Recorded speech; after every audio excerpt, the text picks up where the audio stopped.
So here is the first of the three consoles that I'm going to be attempting to repair. This console is a CECH G03. So it's got the 90 nanometer RSX, so it's pretty prone for yellow light of death. However, if we look on this side of the console, the fault is noted. And although this is upside down, it does say faulty drive. So I'm assuming this console will turn on, it should work. It does not have the Sony security deal intact, as you'd expect for a console which is bordering on 16 years old. So, oh, also the top is loose. Okay, I did not know about that. So, it did not have a security seal on it. It had a tamper-proof one, which I don't even have to tamper with. The lug on here is not broken. However, this is missing clips up here and here. So this top case and down there as well. So this top case will be replaced. It's got some scratches in it, but it's not awful. So let's get this console plugged in and powered on and see what the issues are.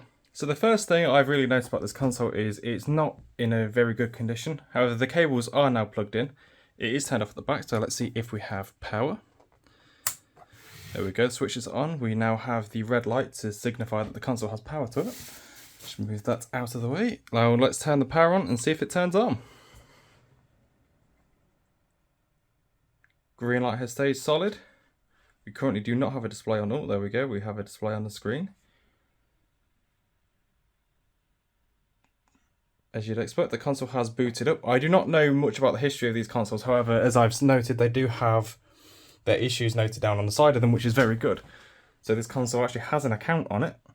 So use PS button to sign in. So we're at the XMB and I'll get a controller and then I'll be back. It took me about a minute to find a charging cable, and that is the only PS3 charging cable I have left, as I have moved on from PlayStation 3s a long time ago. However, the controller is in and it is turned on. It appears to be working.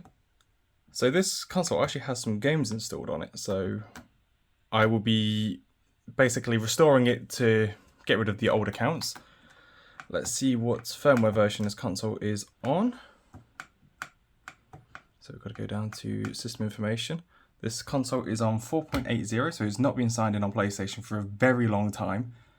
And it's got 40 gig hard drive, as you'd expect for a G03. This is the last of the NAND flash consoles.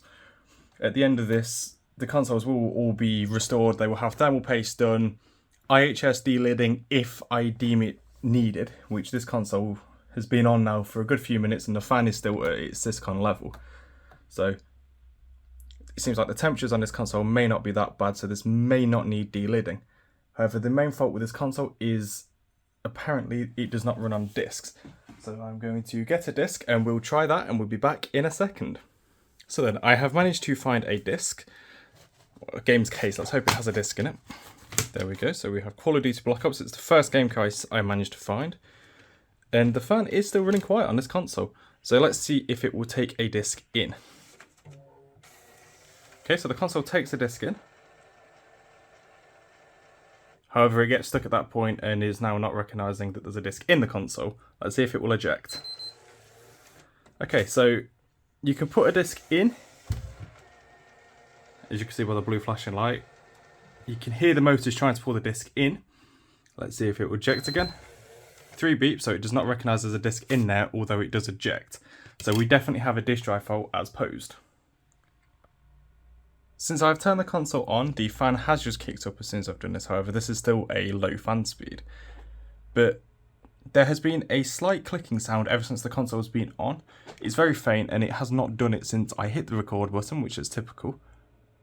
However, this sounded like it potentially could have been within the disk drive, although I do not see how that would be the case, because there's no disk in it and it should not be trying to spin a disk up. However, what I'm going to do at the minute is I'm going to make sure that the console's clock is set correctly, and I am going to go onto a website called PS3 Toolkit, and this will be just so I can highlight any error code seen on the console, so that may help with the diagnostic of the disk drive fault. However, these are typically not stored as Syscon fault codes. However, it will help highlight any other issues which may have occurred within the console's lifespan. Okay, I have just restarted the console and it appears that the clicking noise which I reported may be coming from the hard drive. So that means that the hard drive has the potential to be on the way out. So that may be changed regardless anyway. So yes, we'll see if that fixes the fault. Okay, so as we can see from this website, the console has error fault codes dating back from, a lot of these are 2016 it appears. If we scroll down further, you can see fault codes going in 2015 even. And the error code at the bottom, so 0x and then Fs, and then the standard timestamp of January the 1st, 1970, that indicates that no faults have occurred on this system past that point. So this console has logged 30 errors starting in November 2015. I will get the website up shortly to be able to identify these fault codes. However, a lot of them seem to be 1701s, 1001s, which I believe are improper shutdowns. So now I will try and scroll back up. And this console has, I believe, 124-day runtime, which, if you think about it, is relatively low for a console of the age of this. So 124-day runtime. I'm trying to scroll slowly so I don't expose this console's PSID. There we go. So boot count, it has had 1,428 boots, 1,084 shutdowns, which there's a lot of improper shutdowns there, which could be due to overheating or the person turning the console off at the back rather than at the power cord. And 124-day and roughly 5-hour runtime, which is relatively low for the age. I have a Slim that's a lot higher than that, so hey, it's not bad. I should also add that I have a Yellow Light of Death Fat PS3 that only had 96 days on it, so that is well within the range for these things to die. However, it's running fine, so I doubt that that's the case, and none of these errors worry me. But I do not know if any of them are to do with Blu-ray drive, and I believe not. Okay, so the second console I have within this bundle is a CECH G04 this time, which indicates that this console was originally for the European market. So the fault on top shows faulty possible, I have no idea what that says, and faulty power board, and very loud fan. So and it also has damage to the corner of the case, as you can see here. However, this console does have the original Sony security seal. However, I cannot show it at the minute because I'm plugged in. Yeah. So I will show that shortly. Or I will edit in a segment of the video showing the security tag. So let's see if this console will power on. Let's turn it on at the back. It turned straight on. I did not hit the power button. Oh. Okay. Interesting. It's trying to put itself into recovery mode. So I reckon this console could have potentially been dropped. However, the fact that it ran through that leads me to think there is no chance of Yellow Light of Death being a possibility for this console. Oh! So they are saying that this console has a very loud fan. However, I do not believe that to be the case, because this is the console's built-in fan cleaning mode in effect.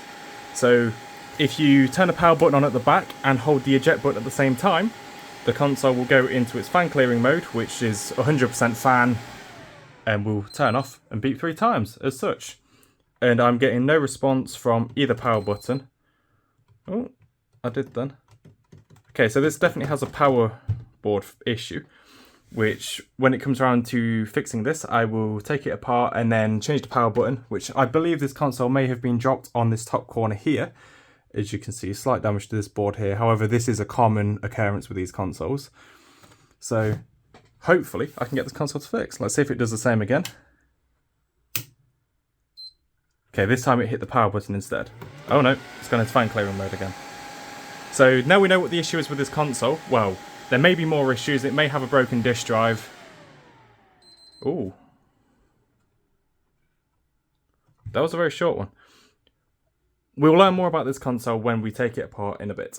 So this is the third and final console within this bundle. I have plugged the powers in. This is a CECH K03, which is an 80 gig console. This is the later model FAT with the NOR chip on the board.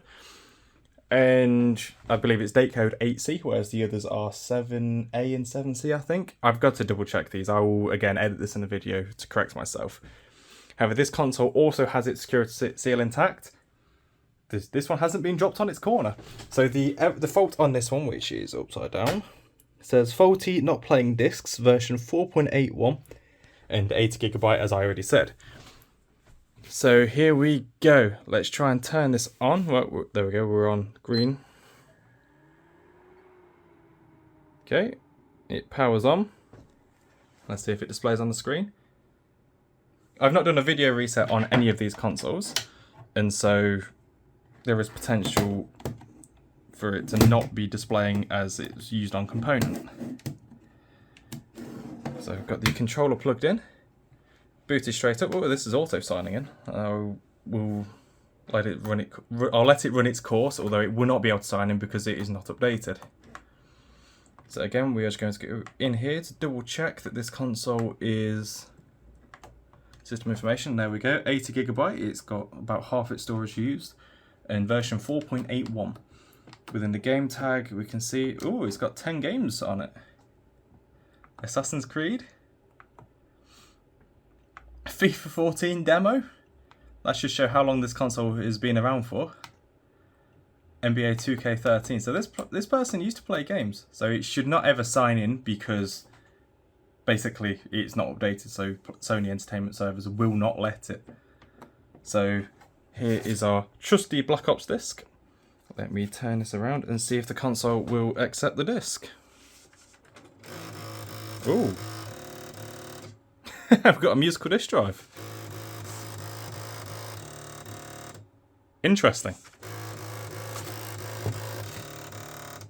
Okay, so I was told that this console, as said on top, would have the disk drive fault. So none of these FATs are suffering from the yellow light of death, which is why I felt it's possible to buy this bundle. All the consoles are rather filthy, as you can see, and they will be getting a deep clean as a part of this restoration. So once again, I'm going to go to the PS3 toolbox and see what the runtime on this console is and what fault codes are stored. Just in case this console has been repaired from yellow light of death in the past, there will be certain error codes which I will be able to tell by. So I will be back once I've got that screen up. Okay, so this KO3 has a child safety password set on it, and it is not the default code. So to reset, I've updated the system to see if that would allow me to change it in the settings, which it did not. So what I'm going to do is now turn off the system. So you'll hear it beeping 3 times. Hey, you can see me. You see me? So now what we're going to do is hold the power button down. The console will then beep, and then beep again and turn off.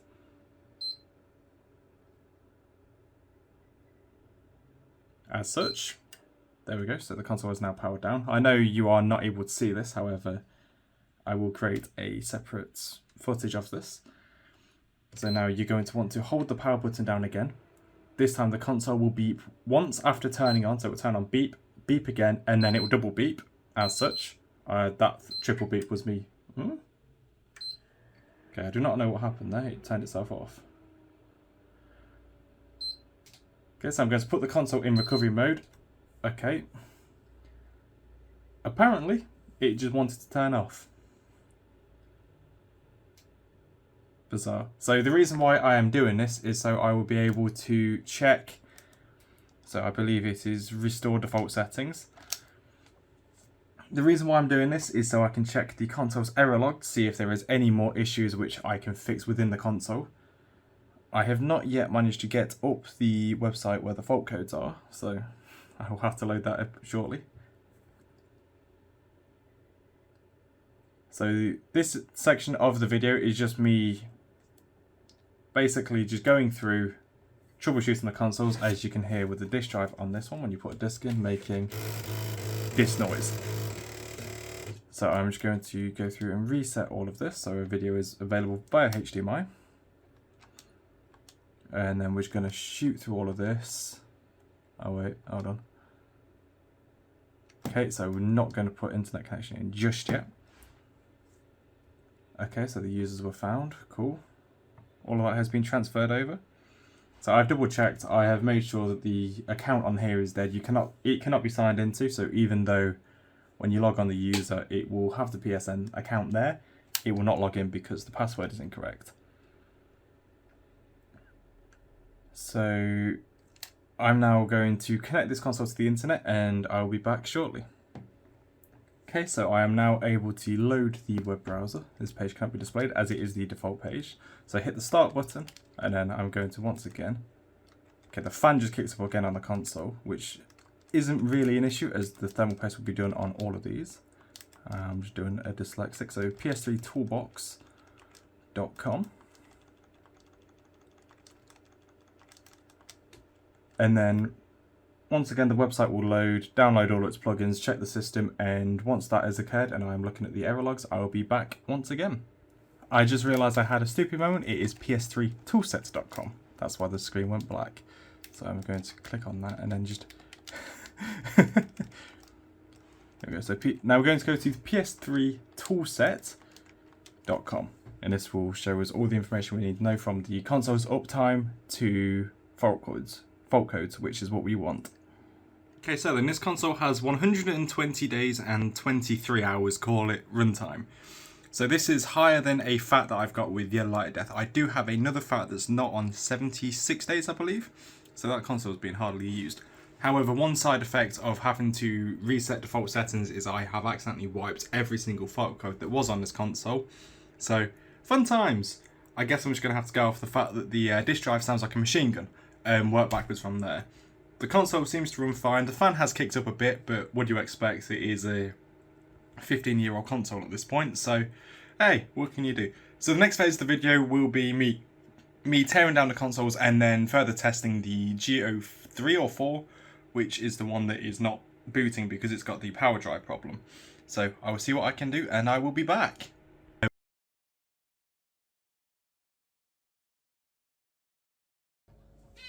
And so this is the second console which I'm going to attempt to repair. This is the CDCH G03. This is the one that has the non-Sony warranty seal, and also when I went to test it, the top slips off. Under further inspection, this clip here is okay. That's not focusing very well. This clip here is actually not damaged, so this top will be usable. However, it is missing a clip here and here. This one's fine, and this one here is damaged, but it's there. It's a usable top, but it's also not in the best of conditions. However, I will try and polish it, see if I can clean up any. So, another thing, this also does not have a screw in here, and the rubber foot is missing. So, I will try and source those, but there's no promises there. Okay, so once again, it's time to remove the top off of the console. This console has a disk drive fault. I can't remember exactly what the fault is, but I do remember it brings the disc in. However, it does not read the disc and it does not register the disc is inside. And so my thought on this is that it could be the disk drive sensors, which I do not have spare of for this shape. However, I'm going to clean everything and see if I can just overall clean it up and fix it. I did have a CECH G03 console, however the motherboard was Yellow Light of Death, and because it was Yellow Light of Death, I binned it off. I've still got the case lying around, hence how I had a top case for the other one, and also the power supply. However, I do not know where the disk drive ended up. So I can try and potentially hunt it down, however I do not know whether it will work or not. So my plan is to clean it with IPA and see what happens from there. While I'm somehow struggling to get all the screws out of here. Fun times. Time for the chain of magnets to come useful. There we go. Oh yeah, don't ever put magnets near electrics, it's just a way I found of getting bolts out which actually works quite well. Okay, so there is, whoa. I always struggle to get the clip out of this corner.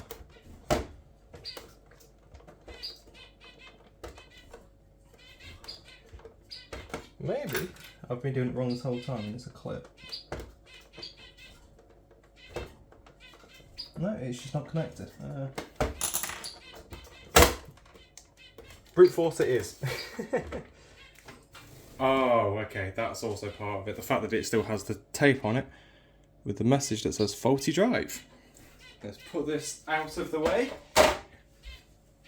And generally, there's not a lot of dust in here at all. So the issue is with the disk drive. Oh, okay. So the disk drive has been taped in.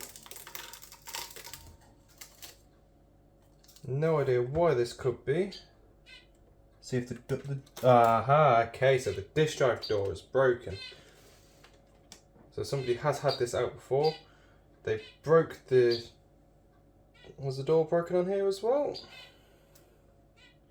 Okay, no, the door's fine on the logic board. However, on the motherboard itself, the door is broken. Interesting. I had a CECH-C03, a backwards compatible 60 gig model, where I broke the door off. The console was yellow light of death. I was attempting to repair it. And I got the console to turn on and work for 2 weeks. However, as yellow light of death repairs go, without replacing the RSX, there's no point. It's not going to work. So the clip, which is from here, don't know how well the camera will pick this up, has come off here, and there was tape covering the ribbon cable. I do know a bodge fix of a way to get that to stay in. However, it's how well the bodge fix will work.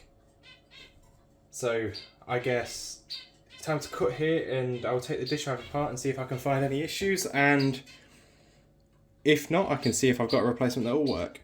So I'll be back in a minute. I'm going to be honest, I was rather confused as the disk drive, this is the disk drive which was originally from this console. However, this disk drive is different to the CECH-G04 that I just repaired. So that had me rather confused for a second.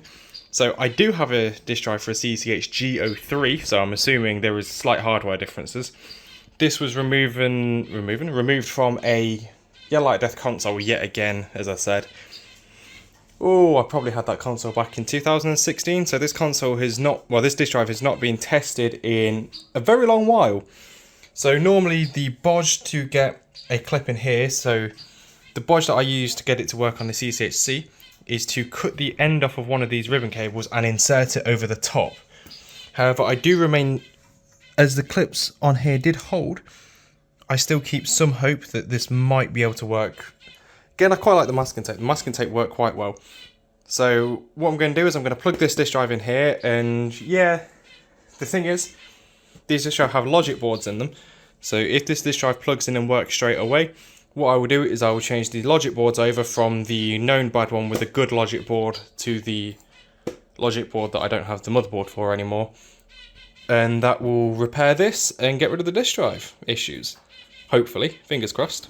Okay, so I have stripped the disk drive on the console. As you can see there, the disk drive is currently open and there is a disk inside and the disk is spinning. So, I've got the disk drive to work. However, on the little test run, I tried to eject the disk and it sounds like a machine gun. So, yeah, I've got the disk drive to work using the laser and stuff from the one I managed to find. However, that's as far as I can get at the minute. So I've got to try and work out now why the motor is skipping trying to eject, and then I'll be back shortly. Okay, so I now have the console running the game. Obviously it's not going to load because it needs to do an update. And now, when I press the eject button, the disc ejects. So this console is fixed. I will now do the thermal paste and potentially delid. Although I might jailbreak the console first to see how the temperatures are. The fan is kicking up, however, jailbreaking it might fix that by changing the fan curves. The thermal paste will be changed regardless, however, I just want to see how the console performs in general before I dismantle it any further. So, I will be back. Okay, so I just jailbroke this console and ran it to see if I could see what the temperatures were and see whether the IHS would need delidding. And the RSX was running at a decent temperature, however the CPU got up to, I think it was 82 degrees on a test, which is not good. And using dynamic fan control, it did bring it down a little bit, however, it was basically changing between fan speed of about, I think it was 28 I set it to, and about 50 to keep it at the 68 degrees, which is not ideal. And also, if you hear a fan kick up at the minute, I also have the CECH-G04 plugged in and running on the test on Syscom fan settings. and it is currently running at 68 degrees on Syscom, which honestly, for one of these with the 90nm GPU and CPU, that's not bad. The CPU is at 68 now, and the RSX is at 60, which I mean, yeah, considering these are known for running hot, that isn't actually that bad for Syscom settings. So the plan would be to increase that slightly, so rather than having the fan at, I think it's 21% for normal, I'll raise it to say 28, because there's not really much noise difference between 21 and 28, and I will just to give it that extra bit of cooling, and I'll set the fan to kick in earlier, just to keep the console a bit cooler than it would let itself run. So what I will say is this revision of the power supply runs a lot cooler than the one in the Geo4 that I've got. So because this disk drive is bodged in place, I will just undo it like that. And then rest it out of the way. And because there's no... Yeah, so this is the bodge that I used. Wait for the camera to focus. So basically I cut off another bit of a ribbon cable from a console. Well, this ribbon cable was broken, so the other side of the ribbon cable had a few of these dislodged. I could have basically cut it short, but the console that it came from was no longer around, so there was no point in doing that. So I basically just used it for parts. So I'm just going to make sure there is no power anywhere. Try and unplug this. Yeah, also sorry if my hands do get in the way a lot of the time. I'm unable to help that, unfortunately. You know what? There's no harm in tucking this back under its tape. Try and take it. Okay, never mind. Oh, I'm surprised this screwdriver is actually undoing these as well as it is doing.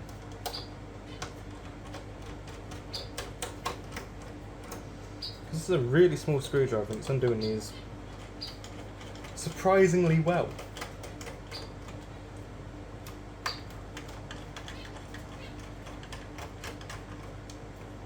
Okay, so there is the power supply, and no, it's not. There's one more screw.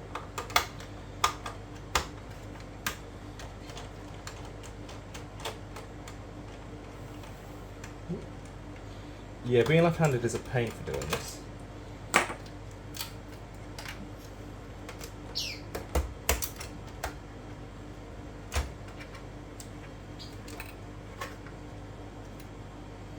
Ooh.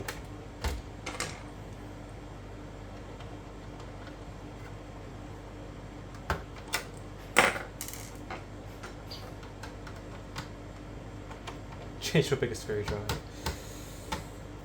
That is very tight. Whoever did that up was an animal.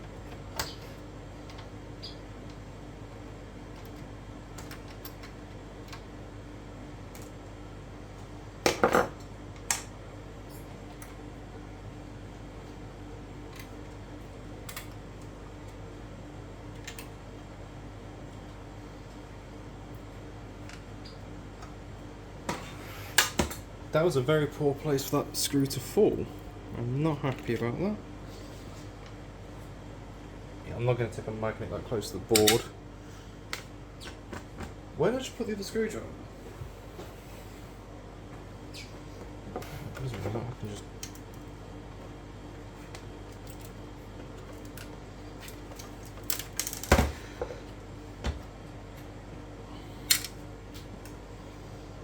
So rest this out of the way.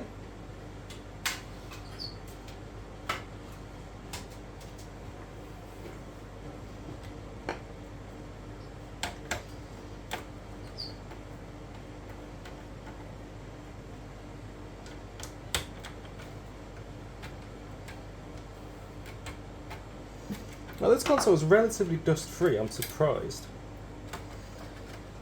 I do this a different way to what a lot of people do it. Okay, there's some dust under there. So I will get my duster in shortly and blow out all the dust. I'm annoyed. I basically took it out to blow some dust out of my interior of my car. And I dropped it on the way back in because I was carrying a load of different stuff. So the Hoover side of it now doesn't connect properly. I'm not happy with myself for that one. But hey, it happens. I've never liked how these fit, because it always looks like it should clip in there, and it doesn't. It's one of the things that's always annoyed me about this model of PlayStation.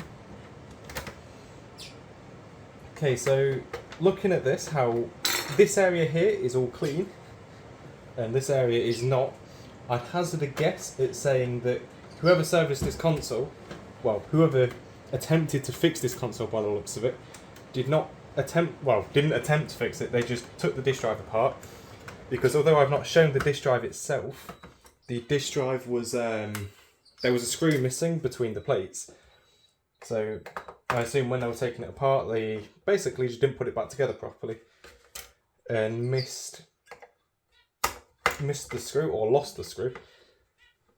However, I've managed to fix the disk drive by using... Ooh, bloody hell, that could have been bad.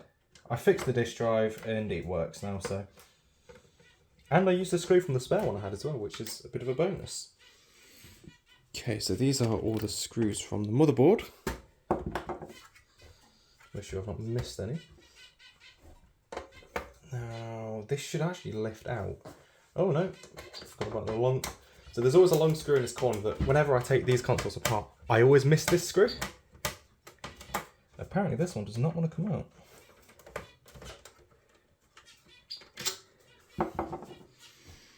Looking at that, somebody's also like painted it with something. Oh, we can't really see.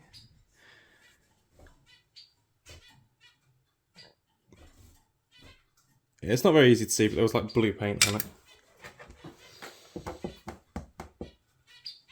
So what I'm going to do before I take this apart is I'm going to go upstairs and get the Hoover, which I use as basically to blow compressed air. So I'll be back in a second. So I now have the Hoover, which is what I mean. I dropped it so this now falls off really easily. I'm not happy about it. So I'm just going to suck all the dust up whilst tactically holding it. Ooh, that's fine.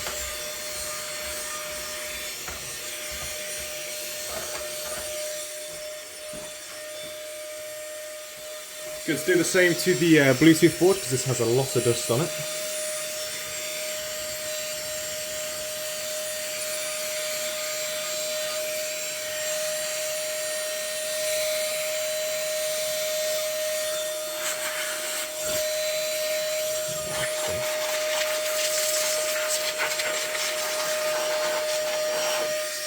I'm sure there'll be more once I get the top cover off. So yeah, the next step is to take the top cover off, and I've never liked these. Oh, that was surprisingly quite loose, if I'm honest. And the other console that I've got running in the background, the CCHG04, the CPU is now at 75 degrees and the RSX is at 67. So the RSX is the one on these that really needs to be kept cool, because the RSX is the one with the issues.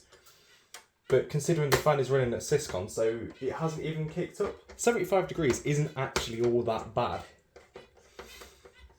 Obviously, the lower the temperature, the better. However, I've done all I can to keep that console cool. I've deloaded both the CPU and the RSX, and it's got some of the best thermal paste at the minute you can buy. So, what more can be done? If it wants to run hot, that's on that. I'm really struggling to get this out. There we go. Just put that down there. I never all the way undo this with a screwdriver. I don't know why. I just don't. I just force myself to struggle, if I'm honest. There, I'm done now. Oh my word.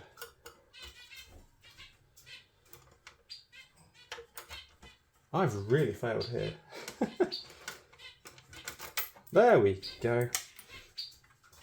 So now, this should be able to be lifted out. You know what, I'm going to lift the whole lot out of the case instead. And then try it. Whoa, why is this not...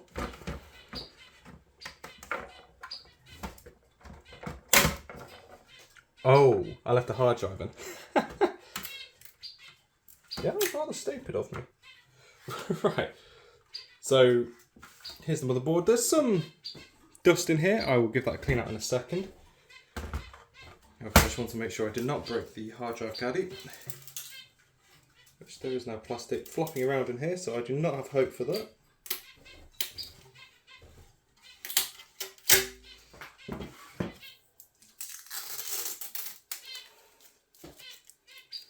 Ooh, let's see. That sits in there fine. Does it still sit in here fine? Does that thing? No. Okay, we'll just see how that works when we put it all back together. I do have a spare one of these if I did break it there. And just by this, the hard drive's fine. It won't have damaged it because it's still fixed in place with a screw. So let's remove the hard drive now before I forget again. Removing the hard drive on these is always a good measure of how much dust the console has in it. Which, yeah, there's not... Oh. Okay, that's why my t-shirt's covered in dust, because look at all of that on top of it. Pretty impressive. Okay, so probably shouldn't do it this way, but I'm just going to rest that on there. And just get quickly, you know... This was also empty before I started this, so that's also a good measure of how much dust is in each one of these. Let's hold it further down. And also bits of plastic, because when jiggling this console around, it did also sound like there was plastic inside, so I do not think that I broke that off by doing what I just did. But that looks like it might be.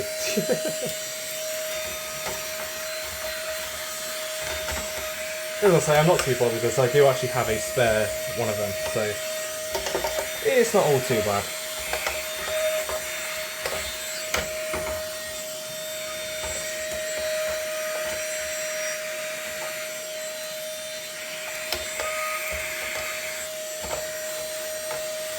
Yeah, the amount of dust in here is... Yeah, because of how spread out it is, it looks worse than it is. That's when the problem is, when you do that and it just goes everywhere.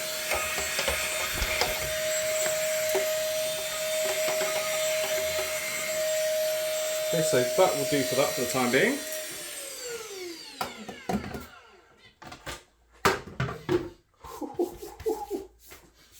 I am now covered in dust. Now let's see if I can remove this top cover. There's got to be a screw I've missed somewhere, surely.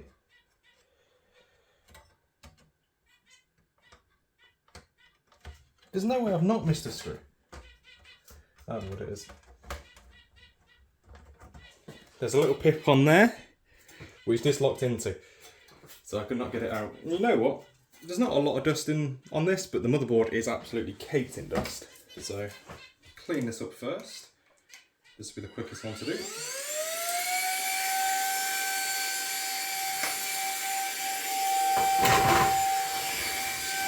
And now,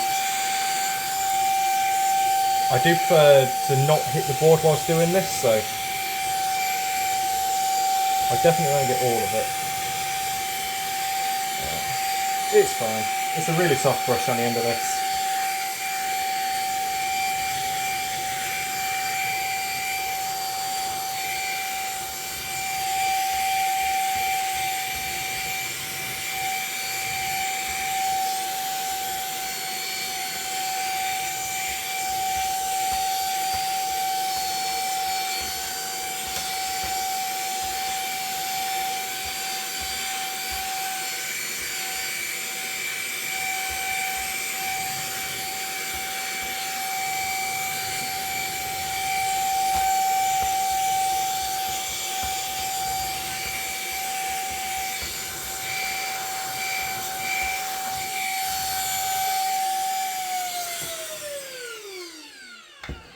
Okay, so the same stands for this one. The thermal pads on this are actually in a really good condition. There's a massive splotch there I missed.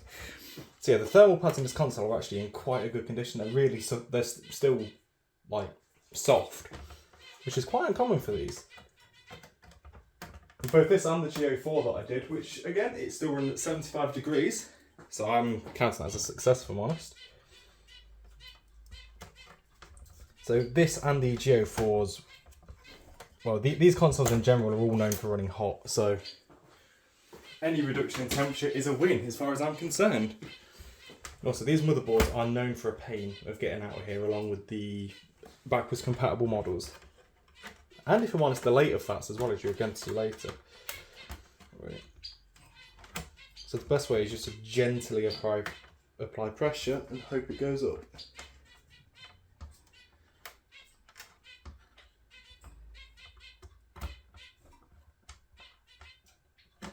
I think that's the RSX gone.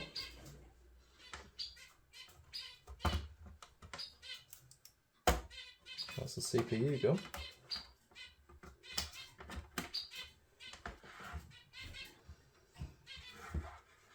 I just don't want to warp the board.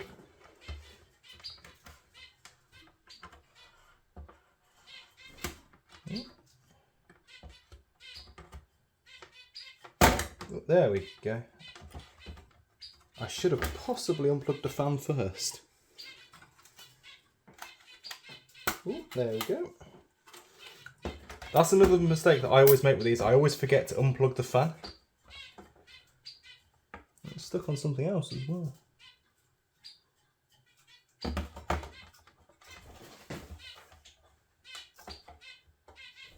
Don't know what it is. Just stuck on itself. So, as you can see, the thermal paste on this is almost non-existent. Yeah, no wonder this was overheating. It might not need a delid after all. It might just need thermal paste.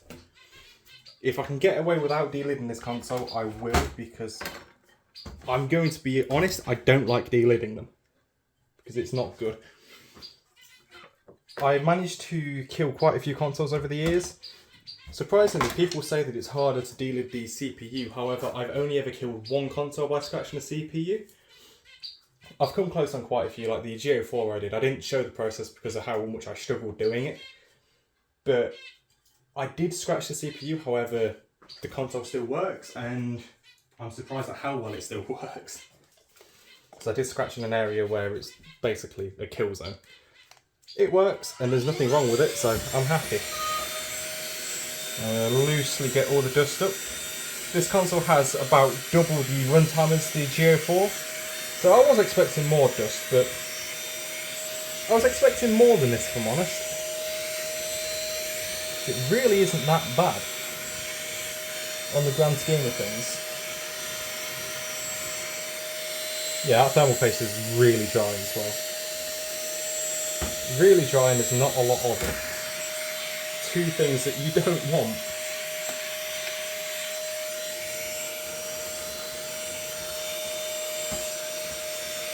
Well, there's half of it.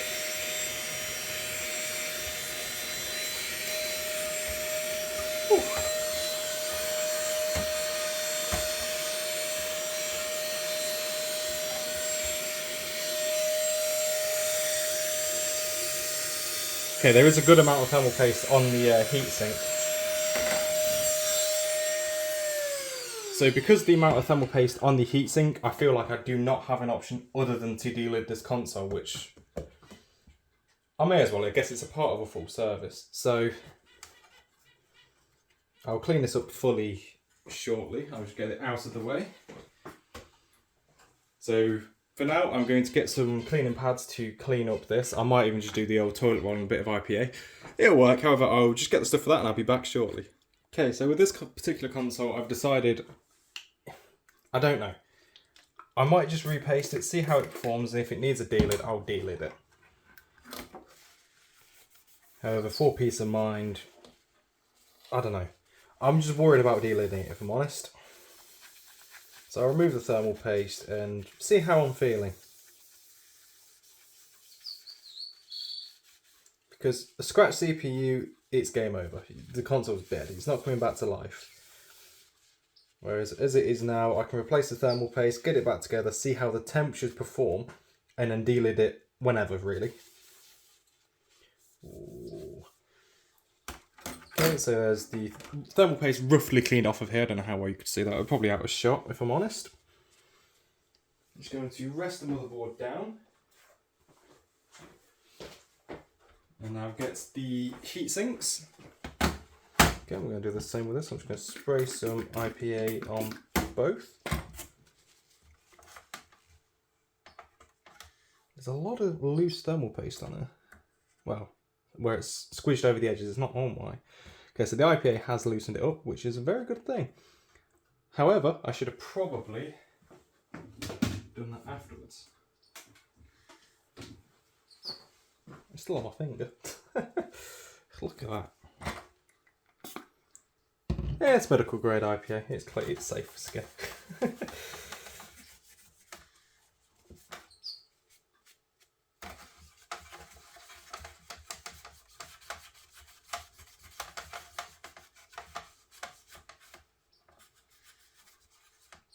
Yeah, so that was definitely original Sony thermal paste. So whoever works on this console before basically just took it apart and did that.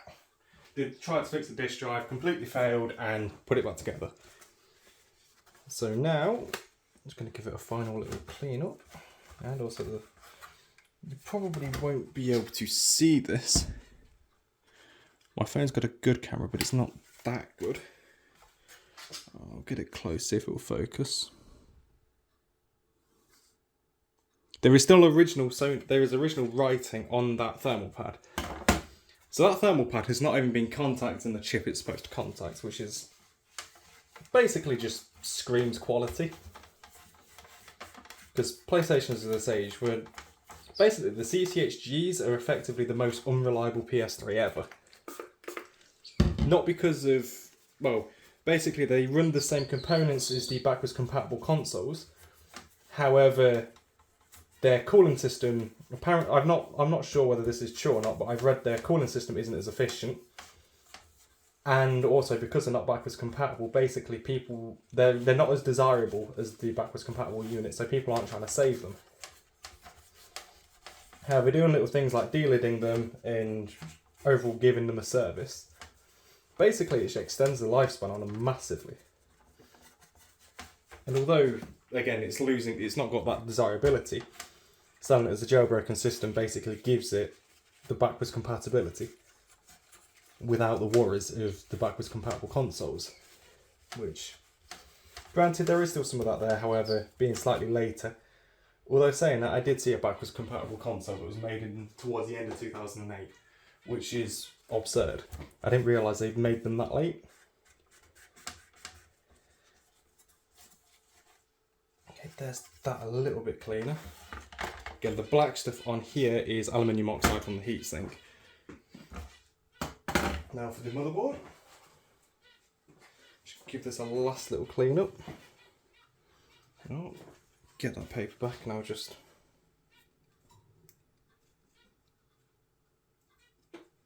That paste was very stuck to that edge. With another little rub down.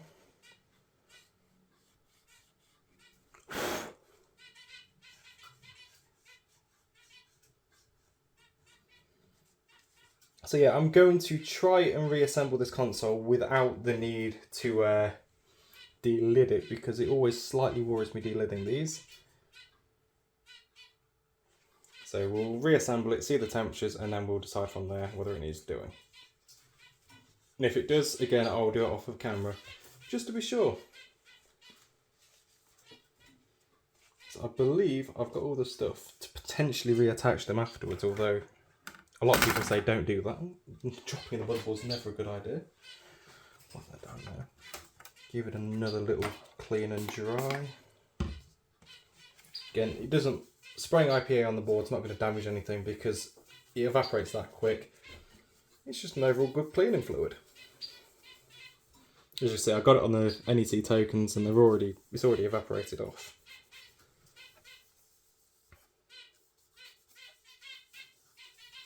So yeah, as I think I've already said, the only reason I bought this job lot was because the consoles, they had their faults listed and none of them were yellow light of death, which means I stand a good chance of fixing them. As I've already said, I'm not good at soldering or anything like that. I've got a lot of spare parts and I can use the spare parts to rebuild these consoles. So there we go, everything's clean. Now I'm going to take the fan apart and give this a good clean. Okay, so I've just thrown this console back together. There is literally no screws in it. The top cover's loose. It's just enough to test and see if it is okay. So let's see if it will turn on. All I've done is re-thermal pasted it for the time being. If I do need to do a delid, I will. However, I'm just turning it on just to see what happens. How if I turn the screen on as well? I had a bit of a dumb moment there. I forgot to turn the screen on. Okay, so it all boots back up fine. I have not plugged the disk drive in fully. I've only plugged the logic board in. Huh. Oh, okay, it's loading. It's just loading slowly. There we go. I managed to get a controller to connect. The console's now been on for about 3 or 4 minutes. So the CPU is higher temperature than I'd like, so it might need a delid. So I'll leave it running for a bit longer and see what happens.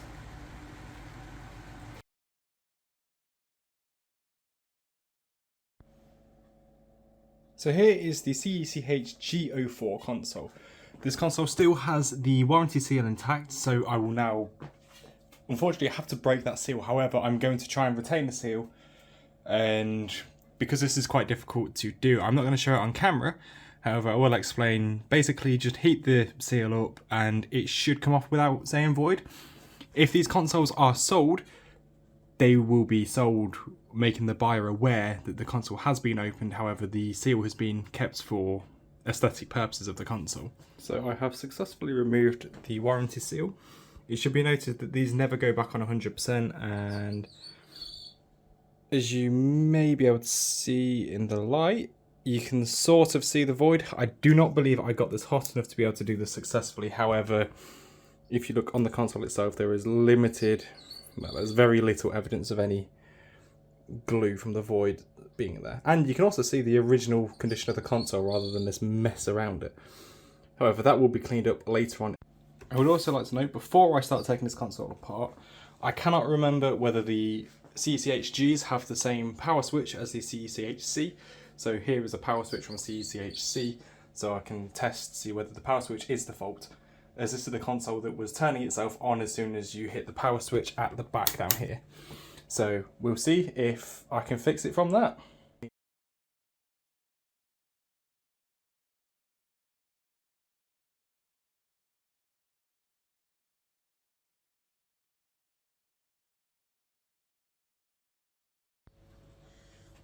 I would like to note whilst recording this that I am left-handed, so sorry if I block the camera at any given point.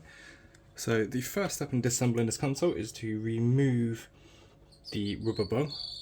A pair of pliers do quite well for it, although you do run the risk of damaging the little tab. I've only ever had one break on me. Now the screw that is in this screw hole here is a T10, so you're going to need a security T10 bit like on this screwdriver here. However, this does not fit. And so I'm going to need my extension. However, it should be noticed, if you do have a screwdriver like such, this may not work, as you may not be able to get far enough in to access the bolt. So in this here, I have packed some clean tissue, just ripped off a bit of kitchen roll just to space it out. So now, although this doesn't sit in here properly, as you can see, it will now be sufficient to get in here and unscrew the screw. So once that is undone, you should be able to slide the panel off, and the screw should come out. However, it has not. So it appears I might not have unscrewed it enough. There we go. So once you have unscrewed it, it should slide out like so and lift up. However, do be careful. I don't necessarily have to be careful with this cover, as this cover is scrap due to this corner being missing. However, the screw will need to be retained. Let's put the panel out of the way. And now change over to your POSI drive, which I've put down somewhere and cannot see it. That's good, there it is. Oh, it's just out of sight. So now you want to change over to your POSI drive and undo the 1, 2, 3, 4, 5, 6, 7 screws on top. Does not necessarily matter which order this is done in. However, this is remarkably clean under here considering how dirty the console looked underneath. And again, if you do have a smaller screwdriver, this will be quite difficult to access.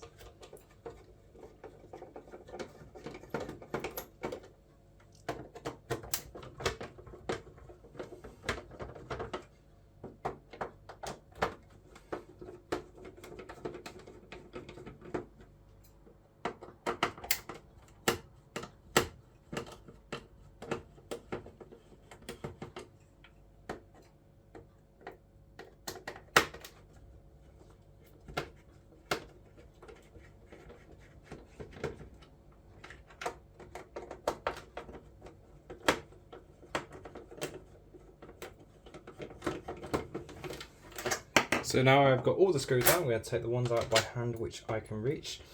When reassembling these, you need to remember that the shorter bolt is for this corner, else you will put a hole in the case. So all of the ones I can get by hand, I will, and the ones I cannot reach, I will get out with tweezers. Because okay, apparently I didn't unscrew that one all the way. That will also be a reason I can't get it out. There we go. As for this one. Another way of doing this is just turning the console upside down. However, do be careful as that can cause damage if components fall out, for instance. So this is all of the screws out of this console. However, I need to remove the tape which has the note of the faults on it. There we go. So the seller of this console was good enough to write down all the faults on paper notes and tapes it to the side of the console. So I know the faults and can repair it. I'm going to put the warranty seal down out of sight. That will be put back on the console. Ooh.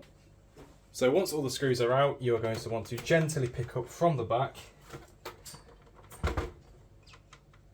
And it shouldn't fight as much as this is doing. Yeah, but there is a clip in there. I can see the clip has not gone yet. There we go. That did not want to go. So then gently pull away. Okay, so this console does not have a power board. The power switches are on the motherboard. So that might make this a difficult repair.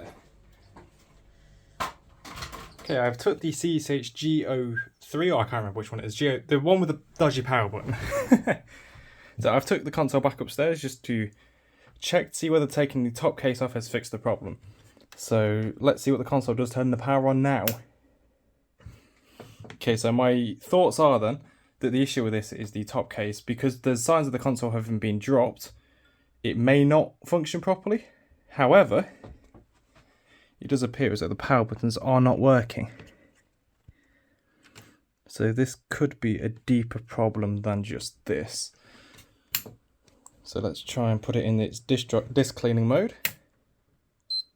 Okay, so it does go back into its fan cleaning mode. Oh. Okay, so I do still have power button issues. I have no idea what could be causing this. Power off at the back again, power back on.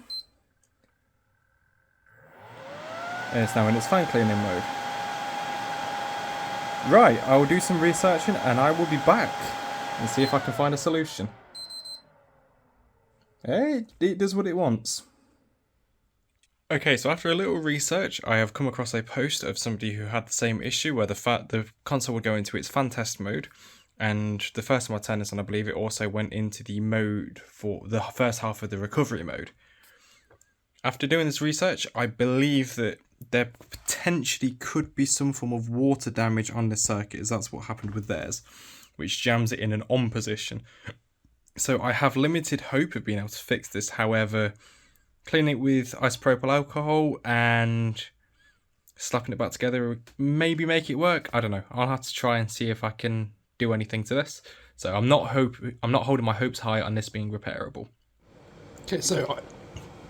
Okay, so I started tearing this console down and removing the power supply. I was thinking to myself, these screws are really loose. Like, I'm talking, they're pretty much hand tight. This console had a security seal on it, so I don't know whether it's ever been opened outside of Sony. However, looking on the Bluetooth board, there are fingerprints on here. And these fingerprints, there is no way I've made these fingerprints because they are not being removed by this. So these fingerprints have been on here for a long while. So I've got a sneaking suspicion that this console has been opened before. So just before I clean all of this dust up, the issue is with the power board. So I'm going to have to look at the circuit, make sure there's no damage to any of the connections, which for the bit that I've checked out, this all looks okay. However, I'm just going to clean all the dust up, get all the screws out, and then I will take the console apart and see if I can clean it up with IPA and that will fix it. We'll see.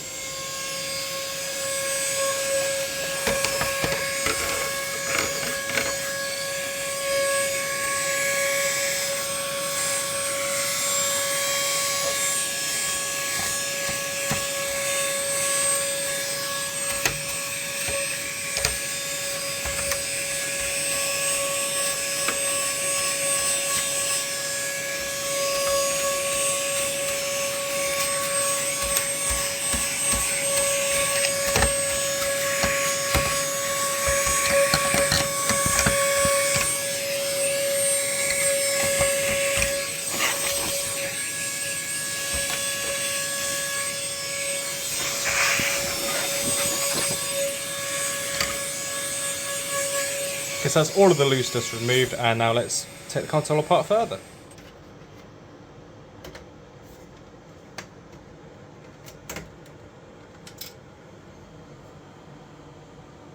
You know what? It's actually pretty clean in there. I'm surprised. This is where it is, and I cannot see any obvious signs of damage. There is potential heat warping over here as well, so I reckon this console has definitely been opened, but potentially by a Sony service centre. So looking here, there's no obvious signs of broken traces or anything. And to be fair, the camera's picking this up better in my eyes. However, as you see there is, I'll try and point out, I'm still holding the case, here and here. I reckon that's more heat damage than anything. Again, potential for corrosion up there, so it could be water damage on this console. Water damage could be the cause. Just hear this chime back in. I believe there is some residue here. It feels slightly sticky. Okay, very sticky. There's some residue here, which potentially could be like, I don't know, a drink such as Coke or Pepsi, because it's quite sticky. So it's along this edge of the board. However, this console had been dropped in this corner. So I've also been checking down here, and I can't see any signs of damage to any of the traces. However, when I take the board out of the case, I will be able to see if there is any damage traces on the other side. Okay, so I've took the motherboard out of the case, and there's not a lot of dust build up, but that's not what I'm here for. So the power buttons are this side of the console. So, see, there is a lot of dust build up here. However, on the metal case, there is no sign of liquid damage. So I guess the only option I've got is to strip the console down further and see what I can do. So there's not really a lot of dust in the case either. There's a couple of little dust balls there, but I've seen worse. I believe I have found the issue. So I found a wiring diagram, and so at the end of my nail there is a resistor missing, and there is a resistor there missing. I have tested this by shorting the wire for the resistor out with this connector here for the Bluetooth board. Very bootleg way of doing it, but by doing that, it enabled me to turn the console on. However, I had to turn it off quick because I did not have any thermal paste on, and it was just loosely put into the base. So now the plan is to reassemble the console to a point where I can still see the power button, which I will be able to see regardless, as I believe this cutout here is where the power button will be. So I'll be able to access both of those resistors to potentially solder in a bridge, so the power button and the jet button work, as by shorting the left connector that is missing, so in the middle of the screen there. So by shorting that one, the power button works, and by shorting the right one there, the eject button works. So this console has not had water damage, and it had indeed been dropped as per the damage in this corner here and some chip marks on the top case. So the console has been dropped rather than water damage, so I believe this will fix the console. So I'll get it back together and I'll test further. Okay, I'm happy to say this is the CCHG03 or 4 console, I can't remember. But the console that's been dropped with the damaged button down here. I'm happy to say I've got the console to turn on. However, I just need to work out a fix, because at current, the button still does not work. That is me trying to turn the console off. And the eject button as well. Nothing on either of these. So the only way I can turn... The fan is also kicking up, so I am going to have to delid the system. However, the only way to turn this console off is to do it here. And when I do, it will turn off, power down. And it will probably beep 3 times. Okay, or not. But no power button, no eject button. And then when I short... It'd be quite hard to get this to focus on here. So I'm currently shorting the connection there. And the... Okay, maybe I'm not. Now, okay, I'm shorting that connection there. So try and hit the power button. Nothing.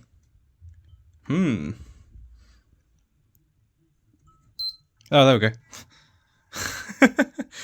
It's quite difficult to get a connection. And then to get the eject button to work, so eject button is not working. short the connection on the other side, and the eject button will work. I know I'm covering this with my fingers, it's very hard to get an angle, but basically I'm just using this clip to short that out, and the buzzer will sound. And as for the power button, so I'm going to try and turn the console off with the button. Short out these two contacts here, and then 1 second, 2 second, there we go. So my theory on this is, this console has been dropped, and the two blank connectors, which I will edit in ring around, they are missing. So the power button on the console does not work, so once again, these two here, short them out. Oh, I don't know why it beeped 3 times then. Probably just the wrong thing. Again, it will work at some point. Again, I'm probably not doing a very good job of shorting the connect. Oh, wait, I'm shorting the wrong one, that's why. There we go, power button works. I was brain farting, I was shorting the wrong one out. It's tired, I'm late. Ooh. Okay.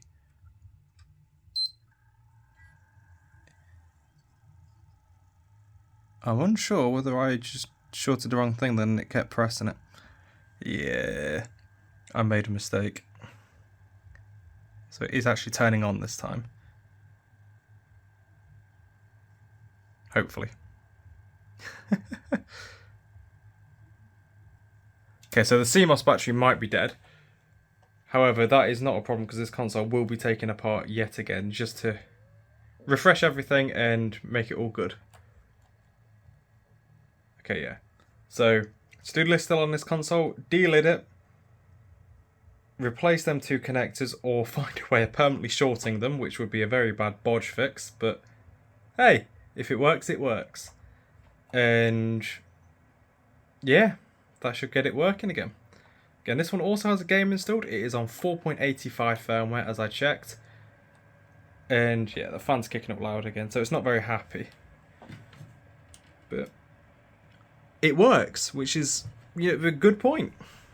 Currently setting up the network connection to be able to do it, and the fan has kicked up yet again, so yes, this console definitely needs delidding, as it has just had a fresh install of Arctic MX6, which is apparently quite a good thermal paste, so yeah, it needs delidding, unfortunately. I was trying to avoid it where I could, but it's not a PlayStation 3 repair video without delidding it, is it? Let's be real. Okay, so when I turned this console on, I decided to run the PS3 toolset, just so I can see a couple of things like error codes, see if there's any issues. So this console has only been turned on 1034 times and turned off 850 times, and only has a total runtime of 65 days, which is really low for one of these consoles. So default codes all the times are wacky at the minute. So yeah, we have errors occurring in February 2136. So I'm just going to scroll all the way down through these just to see what we've got. So we've got a couple of 2120s and 2020s. So I got no idea when these could have occurred. Okay, we've got a load of 2120s and yeah, okay. Okay, so I know the 20s are serious errors, so I'm going to research this and double check that nothing bad is happening. Either way, this console is definitely running rather hot, so it's getting a delid. That's at the bare minimum. So I feel like we're done on there. This console is a very low usage console, and I feel like it's on 4.85, so it has dropped potentially in 2019, and they just got rid of it and got a new PlayStation. So yeah, my plan is to fix these is to get a ball of solder. So zoom it in the center of the screen there. I need to connect them 2 points up and them 2 points there. So I'm just going to link them up via a ball of solder, so fingers crossed that will fix all of the issues. After a little research, it appears that the 2120 and 2020 errors, I can't remember which ones they were exactly, are related to HDMI audio. And I just want to add that this is actually using HDMI output, and it is perfect 1080p. So those errors appear to be nuisance because, I mean, it's clearly working. It's not had a new HDMI port. I have checked. There is no damage in the port. And I'm currently turning the console on and off by the controller. And, hey, it works. So if I unplug the console, I've got to short the motherboard out to turn it on. Seems legit. So yeah, it works, it turns on, which is all I need for the time being. It's definitely getting delidded, however, it is getting quite late today. Ignore the clock, the time is wrong. So that needs doing, and I'll crack on with that tomorrow.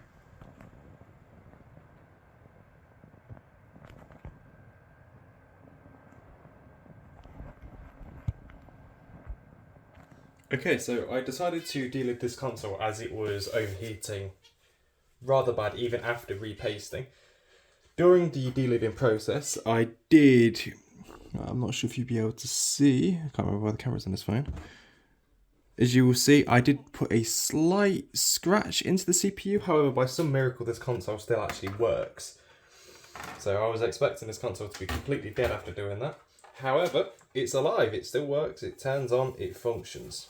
So what I'm currently doing is I'm just cleaning off the heat spreaders, which I was expecting this to clean far better than it is doing.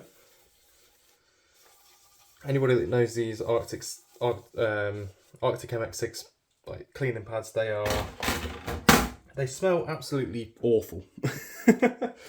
But hey, it is what it is. They are quite good at cleaning. And so now my plan is to take the heat spreaders off of the plate where the fan is mounted to. Take them off here, repaste it with Arctic MX6 this time rather than Arctic MX4 like I did on the test run. And reapply everything, and hopefully this will fix this motherboard and it will no longer overheat. Okay, so the console has been thrown back together, and since I last recorded on this console, I've tried to fix it as best as I can, however, I simply can't fix it. So I do not have a spare board for this console, and so the resistors which were missing within the power button, I do not have access to. So basically I have bridged the solder for the power button. So the power button works and it is not trying to constantly trigger the eject button, but the eject button will not work. However, at the end of the day, this isn't really an issue because the eject button isn't all that important because you can just press triangle on the game disc and eject it. The disk drive and everything works fine.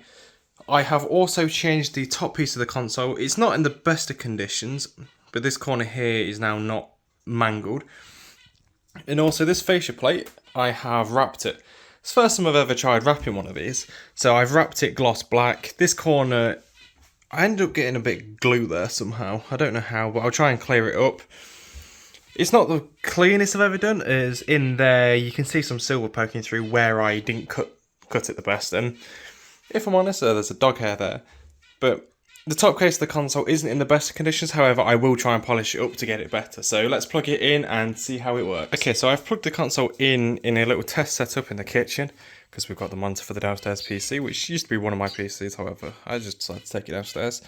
So when we turn the power button on at the back of the console, we now have a solid red light.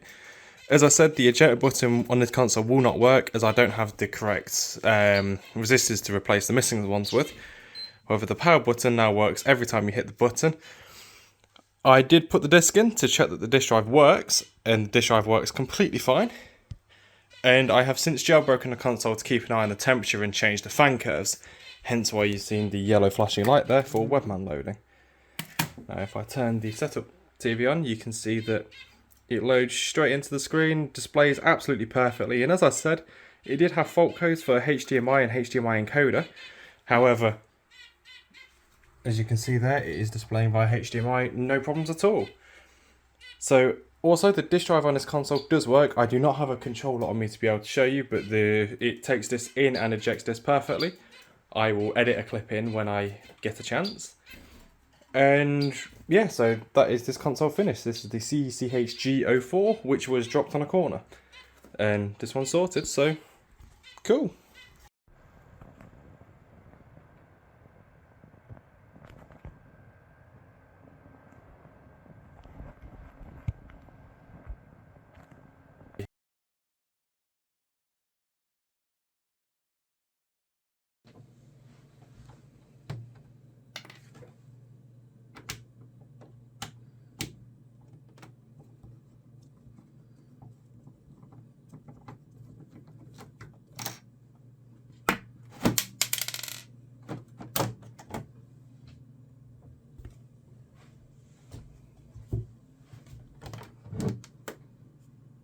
Some dust, not a lot.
Forgot there's any other one as well. Typical me.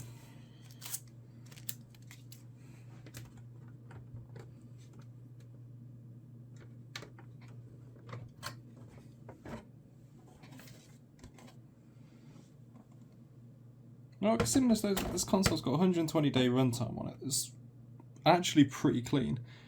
Like, try and focus that on there. You can see there's some dust, but I was expecting more. I was expecting quite a lot more, if I'm honest. And we just look up here as well. There's definitely some dust. The camera's not picking it up very well on the power supply. There is some dust, but it's not overly bad. I was expecting worse. So this is the first NOR console of the bunch, and it's been a long while since I've stripped one of these down. I have forgot how to do it. So these have, oh, that's a bigger one, might be able to, it's fine. See, I really, why is that not sitting? It's got all the feet on it, isn't it?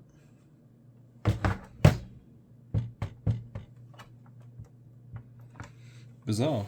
It's rocking on the set. Can't say I've ever seen that before. Okay, you know what? Big screwdrivers come out for these.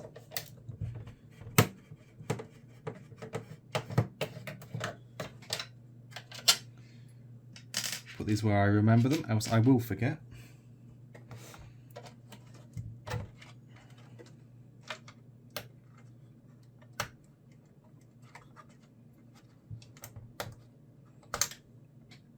Definitely going to need a good wash after this.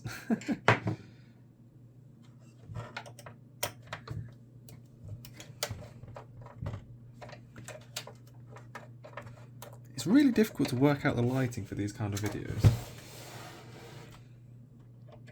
In the back as well. Last time. Whoever robot did that was not having a good day.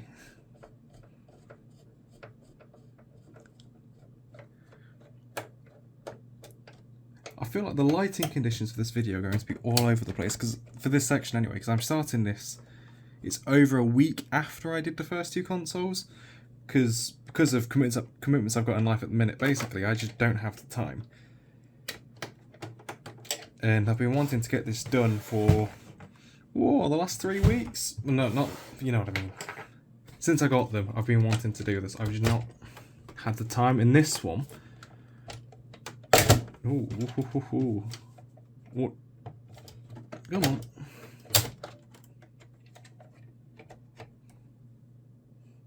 I had to fight that to get it to come up then. I'll be surprised if I damaged something doing that.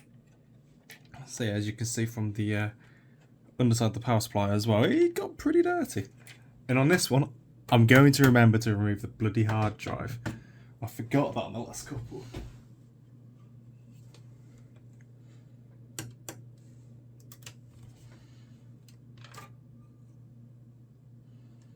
This is the faulty disk drive. I just want to put it down. I'm not sure if you can.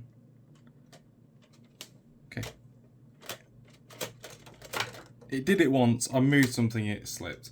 So I feel like something in this drive is either broken or has dislodged. So I might be able to save the disk drive, I might not. We'll see. I'll open it up and have a look.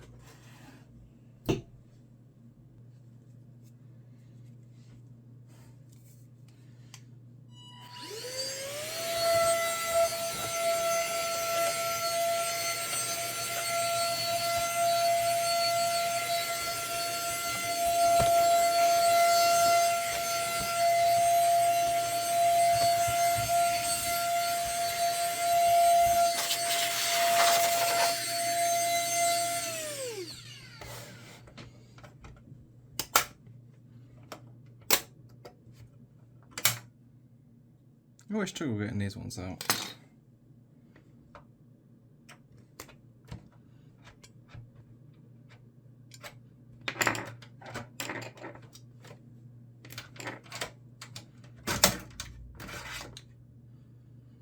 Should be 80 gig. Yeah. I tried to record me hoovering out the power supply, however, I didn't click record. So, yeah, that didn't work. So, I'd already started cleaning this up, then I dropped the hoover. Well, the end fell off of it. So I guess you just get to see the rest of me cleaning up this already pretty clean disk drive. And getting fingerprints all over it.